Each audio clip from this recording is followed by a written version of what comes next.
Today on the show, we're going to talk about Xbox Game Pass in 2022 and talk to you guys if it's worth it or not. Let's get into that episode right now. Hey everybody, welcome to Xbox. Hey, I'm Matt. It's Court. Howdy ho, my friend. Happy Monday to you. Hey. Monday. Hey, there you go. You ready? You want to talk some Game Pass with me? Always. Honestly. Do you?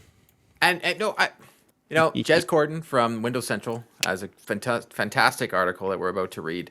And he just goes through the pros and cons. And as much as we play on Xbox, I also play on PlayStation. And as much as we tout the whole thing of Game Pass, there's always room for improvement and things, believe it or not, that we don't like about Game Pass. So we're going to go through it all. So here we go.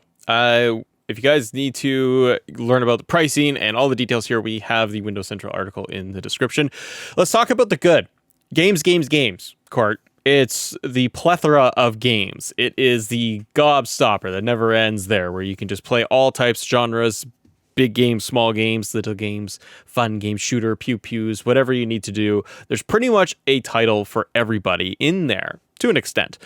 In the article, they say that Microsoft adds all of its games day and date to Xbox Game Pass. The huge heavy hitters like Halo Infinite, Forza Horizon 5, even Gears, and all of the subsequent what we're going to have in the future, Court, of like Activision, Call of Duty, those things, presumably day and date. But very exciting. This shows a great deal of commitment and consistency towards the platform in a similar way to how Netflix and Disney Plus build up their services with exclusives original content.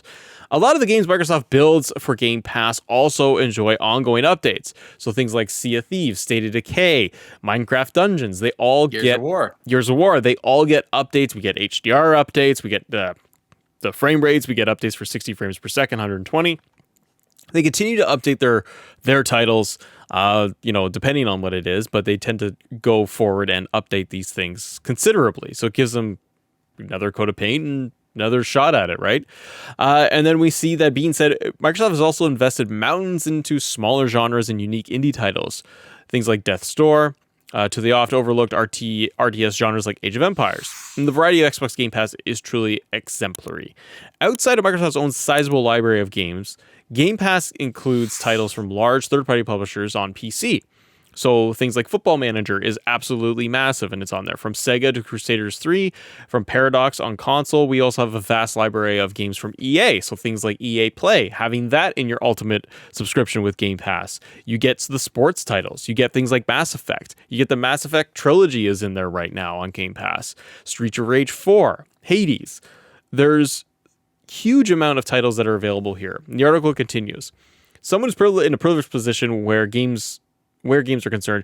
If I don't get them for review purposes, I can often invoice them through Windows Central. Well, that's a nice thing he can do, and so on. But I haven't been in a game. Can I do that at Xbox A, man? You pay for it? Not yet. We'll have to talk to the head of finance.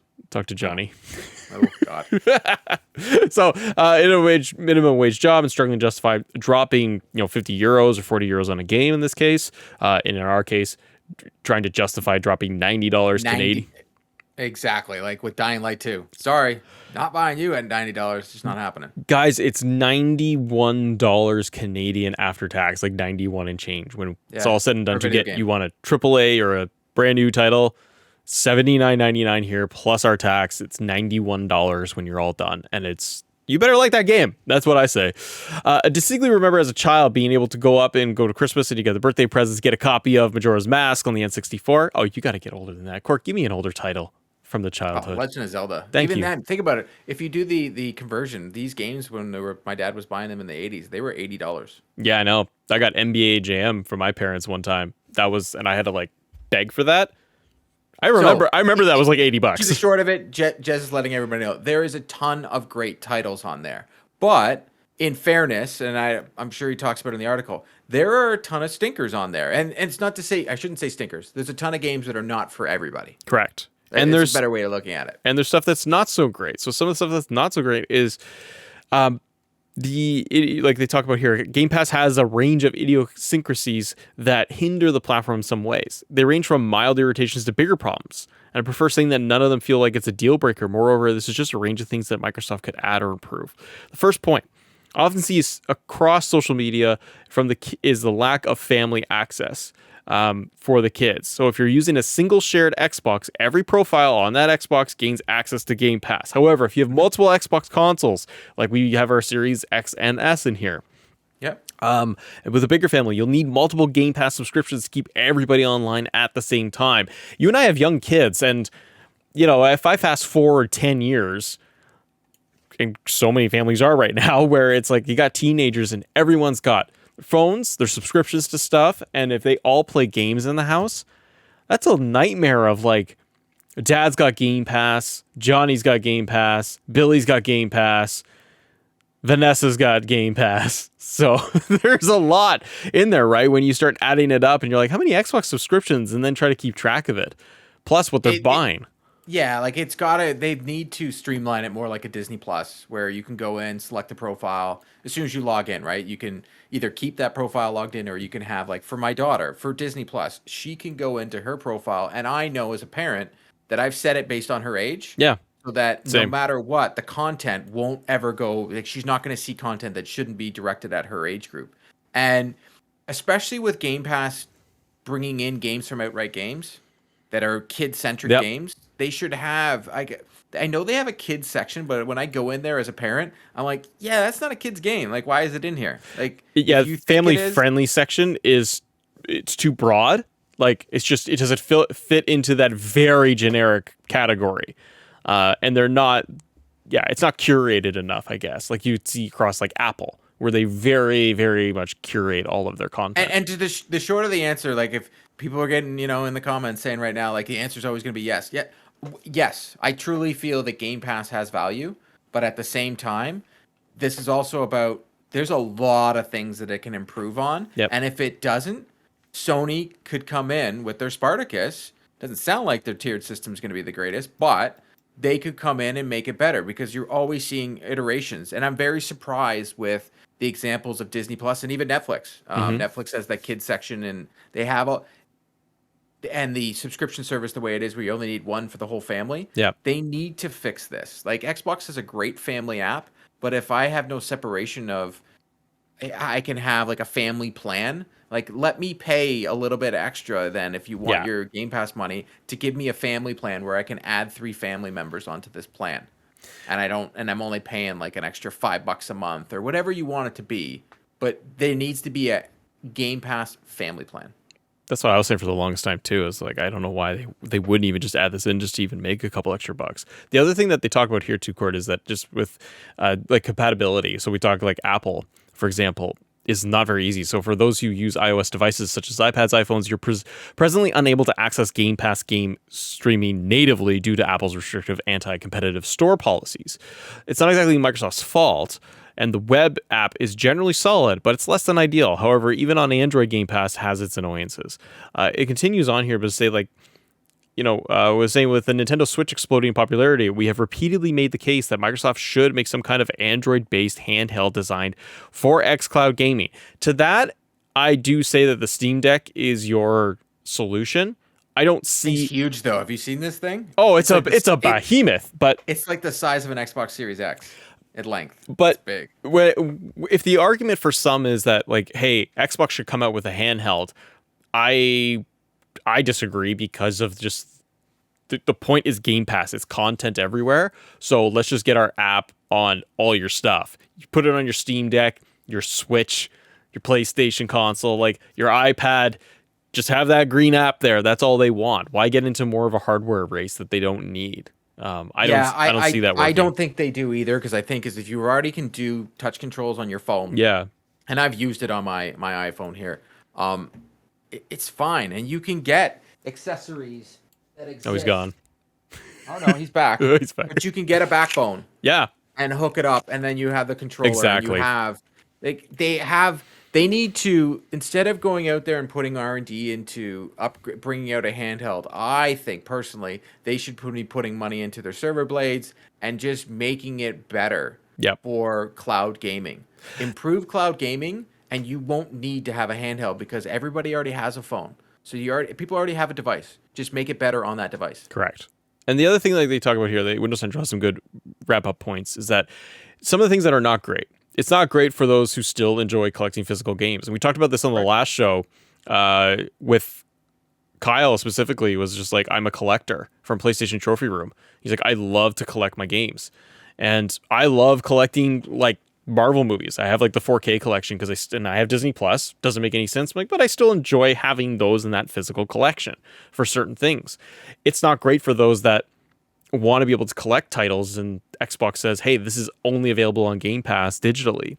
It does hurt that way, right? And then they could say, you can still go out and buy, and you're like, well, $91. I'm not. You are forcing people to, walk in there and do that. I understand it. There's a lack of. Yeah, go ahead. And digital games, sorry, and the digital games, how they don't last forever. But even the physical copies, as we said to Kyle, there are some physical copies of games that you could buy right now and they don't work. Yep. Like it is what it is. But a perfect example is Control is leaving Game Pass. I think it leaves this week. That's an amazing game. If you haven't played it, you now have to go buy it. They will let you buy a digital copy for cheaper, but when the game is gone, sometimes it is gone. Like Grand Theft Auto's come back and forth, but some games, once they leave Game Pass, you'll never see them again. So it's almost like they only give you a little bit of a window telling you when the game is going to be gone. It would be awesome if because when they put the game on Game Pass, hey, you have until this date to play it. Like this is how long it's going to be on our service. Yep. Unless they don't know that, some sort of way to explain. But I totally get the physical media people. I personally no longer really collect the physical media. I passed that. I was a big collector of physical media. Now I'm just like, whatever. It is what it is. When it's gone, it's gone. I'll move on to something else. So I would say for myself, Cord, I want to know your kind of final thoughts here. One thing that I would say that they need to improve on for Game Pass, if I could pick one thing currently that impacts me, I would say their storefront on Game Pass. I don't like going through and figuring out games in the categories the way it's laid out. It doesn't work for me. I'm always seeing just Forza Horizon 4 on the front of it. I don't feel like I can fully get into all of the games that are there. I wish the Game Pass library was just laid out differently. Just try something different. What about you? What's one thing that you'd say is not great right now that you want to improve? I would love better integration between the Game Pass app and their app. Let's be serious. At this point, they're the same thing. Yeah. I'm sure we can get at the stats of the conversion rate between someone who has an Xbox and someone who has Game Pass. The fact that there's two separate apps, both of them are not the best. Yeah. The Game Pass app is actually better than the normal Xbox app. Yep. But I feel maybe this is just a thing with Xbox where they have UI issues where they can't figure out how to just make an UI not look like a jumbled mess. Especially with Game Pass. You go in there and it's just giving you a whole bunch of things. You end up just adding everything to play later. And then you forget to take it out. It's very cumbersome. And they'll show you the new games, but sometimes you've even got to search those. Yeah. Because you can't even find them. And they're there, and you're like, oh, I gotta go search it. Like Crossfire X was up for pre-download. It was nowhere on the store. I had to seriously search it to find Crossfire X to put it as a pre-download. And then I have the Xbox app, which I can't even get to the store. It just, if they want to make it more user friendly, they need to integrate these two apps where it is seamless. I'm able to, even a game that I see on Game Pass, if I know that it's always on discount, I can click on it and show me the option. I can either play it on Game Pass or I can go buy it in the store. They should also be able to have the accessibility options handy so I can see everything that's in the game. They should also say, okay, is it kid-friendly and here's the reasons why. Give me a better description because, like I said, I've seen games that they've shown up in their kids-friendly section and I'm like, yeah, my 5-year-old ain't playing that game. Like, no. So I think there's a lot of a room for improvement. It's funny. I actually think about it now. If it wasn't for the fact that I pay what I pay for it and I get this many games, I would almost lean to say that Xbox Game Pass is not good because it has so many things I think it can be doing better on. Yeah. We're just letting it go because it's just easier that way. I think so. Well, that's a very good point because it's like, yeah, but here's all the games. And you go, that is great. That is the main point. It's almost, I'll deal with all of your hiccups and issues because I'm going to get this game. But yeah, there are problems there. There are glaring problems where I'm like, I don't like how it's, especially for a gigantic conglomerate like Microsoft, to sit there and go, I think you guys can figure out UI. I think you can figure out tailored experiences on the PC side. Now they haven't done this very well for several years. They keep making things more complicated on our PCs, like for UI integration and all that. But There's enough smart people there that'd be like, hey, this is kind of silly or backwards, or we're not putting enough emphasis on fixing these things for just good experience. We'll see. Let us know in the comments below, though, guys. Is Game Pass worth it for you in 2022? Hit us up below. Subscribe to the channel. Hit that thumbs up as well. Helps YouTube algorithm so Court and I can, buy Timmy's. Yeah, seriously. Seriously, let's go get some coffees. All right. See ya.